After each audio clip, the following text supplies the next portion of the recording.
you know, this is a great event. You guys have an association specifically for your industry. But I have to assume if this is the only place that you go to network, you're missing on some great opportunities. So the next thing I want to talk about is places that you can go. Because that's the biggest problem. Okay, Dave, you're right. I have to go network. All right, I'm a little nervous, but I'm ready to go. Where can I go? So let's take a look at some of the places. Now, first areas that I always look at is chambers of commerce. Because they're in every single city, and they are there to help people network. 85% of people that join a Chamber of Commerce are there to meet other business people. All right, now I need an honest answer from you. When I said go to Chambers of Commerce, how many of you, the first thought that popped into your mind was, my customers don't go to Chamber of Commerce events? Show of hands.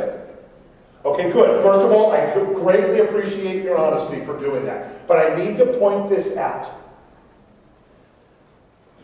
Every time you go to an event looking for a customer, you will always be disappointed. Okay, because it's trying to find, instead of a needle in a haystack, it's trying to find a needle in a pile of needles. So here's what happens, okay? Do you mind if what's your first name, sir? No, gentlemen, yours. No, that'd be you, the one in the black and white shirt. Pepe. Okay, is that really your name? Okay, just wanted to make sure, because he's probably going to say, I don't want anyone to know it's me. Okay, you raised your hand and you said that chambers are places that, when you go to chambers, these are people that buy your product or service. But the point that I want to make to you, Pepe, is that really your nickname, or am I just calling you that looking really silly while I'm up here? Regardless, we'll just leave it alone. Okay, so the point that I'm making is, here's the example I want to give you. I'm not in any position to buy any machinery from any of you. I'll just put that out there. So some of you might be saying to yourself, okay, if Dave's not going to buy my products or use any of my services, I have no need to talk to him. But here's what you're missing. Here I am standing here right now, and no, I'm not going to buy any machinery from you. And I'm going to use myself as the example, because I'm kind of a rare example. Directly behind me is 4,700 people on Facebook, 3,600 people on LinkedIn, an email database of almost 4,000 people. I've lived in this city 32 years. This is the most networked city you will ever live in. Why? 9 out of every 10 people who live here came from somewhere else. So the point that I'm making is, if you met me at an event, whether I can buy your product or service or not, you have to understand, and I need all of you to think of this. Please understand, the people you are meeting might not need your product or service, but understand they might know hundreds of people that do. So when you go to these events, let's go back, when you go to these chambers of commerce, you might not find anybody that needs a big piece of machinery.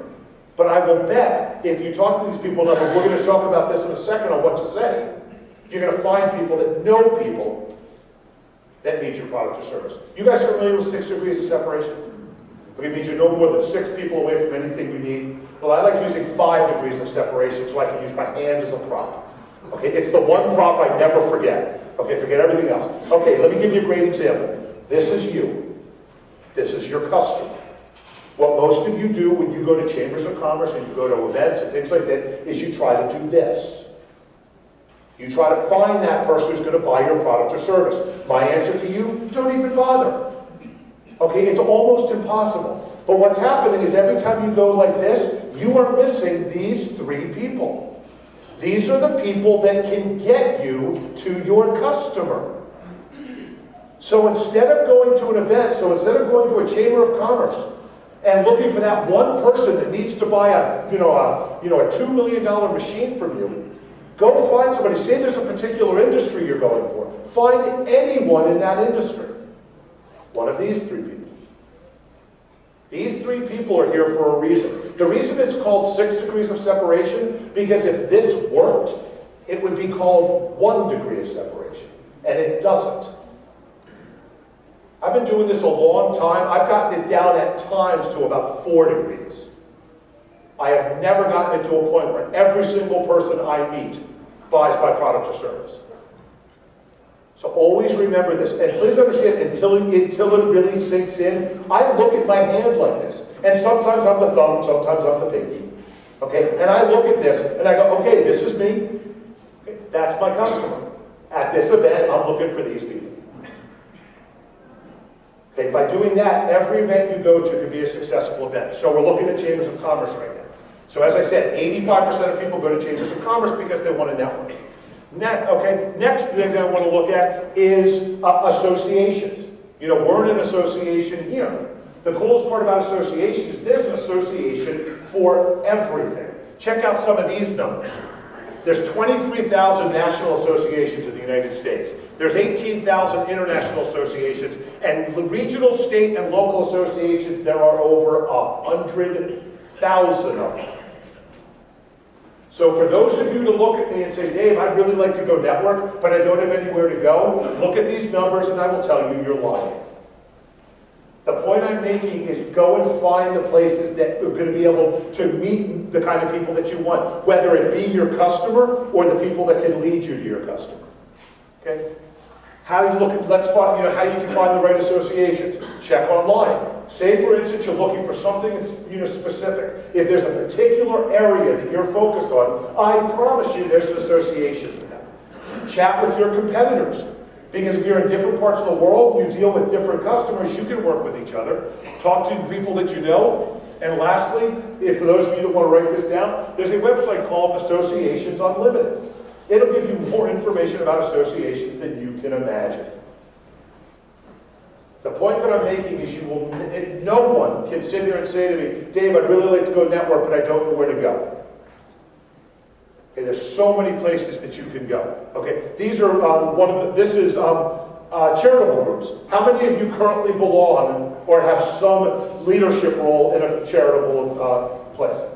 Any of you? Okay, well let's talk to the rest of you then. One of the greatest places on earth to network. Okay, look at these numbers. Public charities, there's almost 1 million of them. But the biggest question people always ask is, how do I pick the right one? Very first thing you do is pick one with personal experience. I'm very attentive to cancer. Finding out, making sure that, seeing what's going on with, cancer, things such as that, because I lost my father to it. As a matter of fact, my father passed away 36 years ago today. Today is my father's yard sale, 26th of April. So the reason that I donate money to charitable foundations that take care of cancer, that help people that have cancer, is because of my father. Okay, so find ones that you have experience with. There was a gentleman, a very dear friend of mine, who I used to be involved with the Chamber of Commerce, had ALS, Lou Gehrig's disease. If you've ever seen anybody that's gone from being a strapping, unbelievably healthy young man to dying of ALS, it's really hard not to get involved. So pick one that you have some personal experience with. Find something that you have endless passion for. If you're going to put the time in, make sure it's something that you really believe in. Make sure you're willing to commit. Do not get involved in any of these charities if you're going to go, oh great, I'll send them a check for $10 every year. That's not involvement. I'm talking about getting involved with some of these places because people join these groups because of their passion, because of their experience. But the one thing you must always avoid when it comes to charities, no social climbing. Any of you that live here in Phoenix probably know that one of the most powerful charities when it comes to people being involved on the board of directors is the Boys and Girls Club of Scottsdale. It is the who's who of CEOs in this city. Everybody wants to be on this board of directors. But anybody that gets on this board of directors because they want to create connections with all CEOs, they never make it out within the first quarter. They're never there longer than the first quarter. One of the greatest things to do, because these people belong to charities because they have passion for the cause. These are the kind of people that you create connections with. We are talking ultimate likability, ultimate commonality because of this.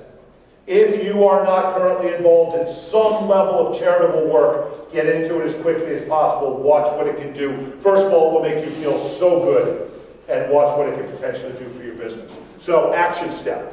Look up your local chamber, Google networking groups. Also, if you really want to find something specific, go to meetup.com. No, it's not just a social site. You can go in there. What you do is there's two boxes. One box you put up your zip code, the other box you put up what you're looking for. And it will tell you what you're looking for within 25 miles of your zip code.